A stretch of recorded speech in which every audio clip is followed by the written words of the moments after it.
বন্ধুরা, আমরা অনেক সময় টাকাতে ডিজাইন করেও ডিজাইনের মধ্যে কিন্তু মাঝে মধ্যে অনেক ভুল চলে আসে। তার একটা ভুল, ডিজাইনের একটা পাতা নিয়েছি আমি।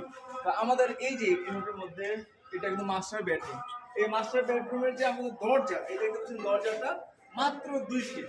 পাশে কিন্তু আরেকটি বেডরুম রয়েছে, দেখতে পাচ্ছেন একটা বেডরুম। এই বেডরুমের আমরা দরজা রেখেছি 3 ফিট, আর এটা দরজা হচ্ছে 2 ফিট।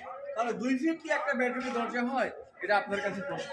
তো এটা কিন্তু আমাদের ডিজাইন আছে, ডিজাইন অনুযায়ী আমরা করেছি, ডিজাইনের বাইরে কিন্তু আমরা কোনো কাজ করিনি। তো এখন যদি আমরা কি করি, এই রুমটা যদি বাড়িয়ে দিই তাহলে কিন্তু আমাদের পাশে কিন্তু রয়েছে কিচেন রুম রয়েছে, টয়লেট রয়েছে, তাহলে আমাদের টয়লেটটাও ছোট হয়ে যাবে। আমরা যদি এখন 1 ফিট কমাই দিই তাহলে আমাদের টয়লেট কি হবে, ছোট হবে, কিচেনও ছোট হবে। আর যদি আমরা বেডরুমের দরজা 2 ফিট রাখি তাহলে বেডরুমের ভিতরে কোনো কিছু প্রবেশ করে না। বেডরুমের দরজা কিন্তু কখনো 2 ফিট হয় না। তো এখন এটা সমাধান কিভাবে নিয়ে আসবো আপনারা কমেন্টে লিখবেন। আর